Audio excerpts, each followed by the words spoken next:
I'm driving my car to the New York City horse carriage stable I work out of once again as a carriage driver. I figured this might be a good time, although maybe not. It's kind of raining and you won't be able to hear me over the windshield wipers, most likely. Here, can you hear me? I don't know. Anyway, so I figured it'd be a good time to bring up if you have ever been a pedestrian or car driver around a carriage horse in the city. Odds are you have not actually driven a horse in New York City. There are some things that we will sometimes do that you may not be ready for or may not understand. And these are things that we do for our horses and your safety. A lot of the time, cars will just be blaring on their horn around us.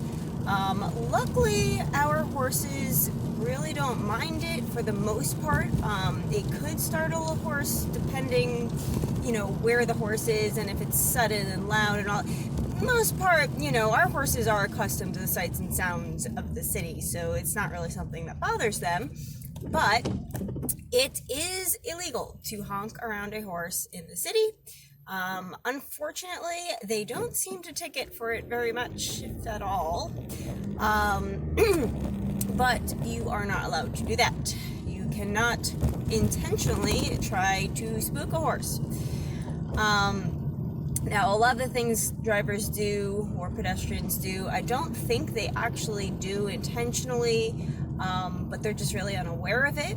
And I think they get frustrated with the slow-moving horses because they don't really understand what we're doing. So sometimes there will be a one-way street or possibly a two-way street, and not two-way street, two-lane one-way, two-lane street rather, not two-way. Or it could happen on two-way also, and cars will go on like the wrong side of the road to get around us. But anyway. So say you're on a one-way street and it's a big wide street, but we have not moved all the way over to one side.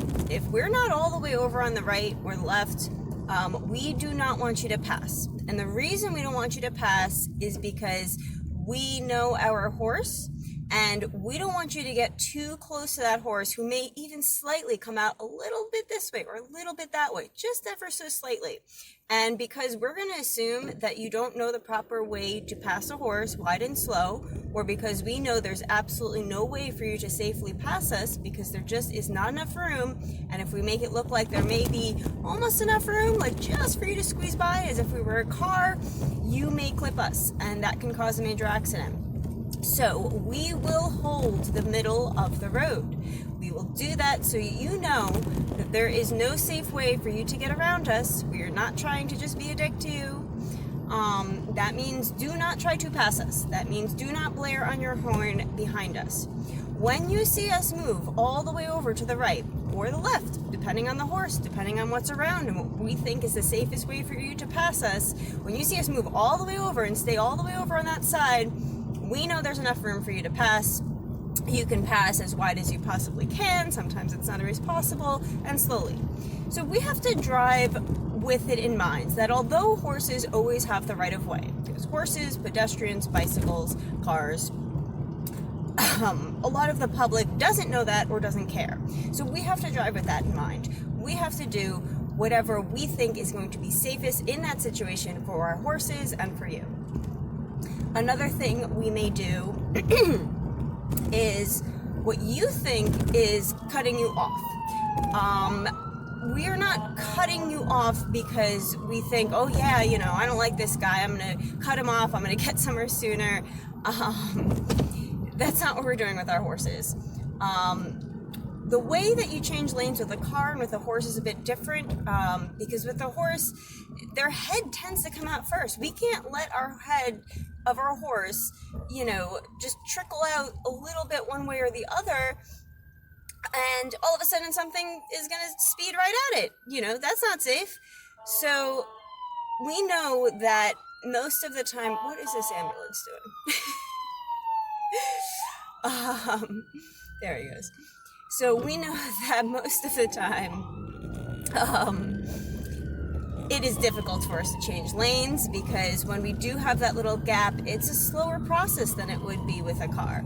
We're, not just going to drift over the way you would smoothly with a car. And at the time we start to try to do that lane change, a car goes, okay, I guess they're not changing lanes, and just speeds right up. So we will occasionally, maybe if we see that the light is about to turn green, the split second before it turns green, and we're at the crosswalk with you, next to you, we'll turn our horses out just in front of your car, just at that split second right before. And it may be frustrating for you because now you're behind a horse and he's slow, but we knew that it was going to be very difficult for us to get over otherwise. I have been stuck trying to get around a double parked car, which happens fairly often in New York City. Taxis constantly just pull over, not even where there's space, just stop in the middle of the road. We have to get around them. UPS trucks and FedEx trucks and whatever, always pulled over. And they'll pull over like right in front of you. And I've been stuck behind them forever trying to just get around. So we do things that we have to do so that we are able to share the roads that horses paved with you. Another thing, which I have mentioned in another video, but I'll try to make it quick in this one. You are allowed to go through a green light and have as much time as you need after you get through the first crosswalk to get through the second crosswalk if you have started that light when it's green. For a horse, this could take longer. If we start when it's green, it's yellow in the middle, it could be red when we're going through that second crosswalk. That is not running a red light. You are supposed to wait for us to make our way through and not try to cross in front of the horse. If you are a pedestrian trying to cross the street, you are supposed to let the horse go first.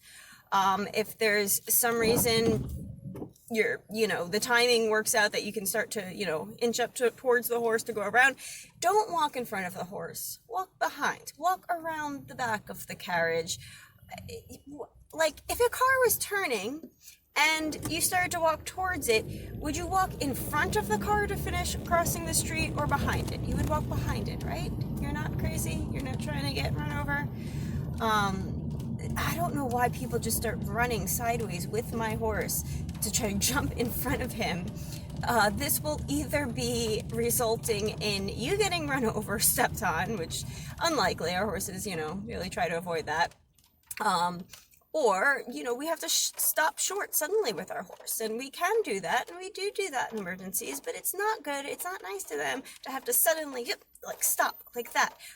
You kind of have to, you're like, their mouth is how you communicate with them. We want to be gentle on their mouth. We don't have to have a sudden movement like that.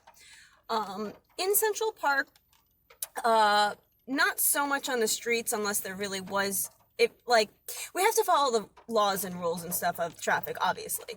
But there's also basically like a law that says, I'm just paraphrasing, but pretty much you have to do what's ever safest for the horse. So in that situation, if, breaking a traffic law is actually what's safer to do for that horse, for any kind of reason, there's something bothering him, and if he stays by it any longer, he might do something that's dangerous. You have to get him out of that situation quickly, and nothing else is coming. There are things like that you have to make a judgment call and do what is safest at all times. So sometimes what is safest may not be technically following a traffic law. So you may call it running a red light. As I just explained, when you're slowly walking through to complete crossing a intersection, that's not really running a red light. But there are times when you may start the light a little bit early, you may not have enough time to finish, or you could technically be going through it when it is red.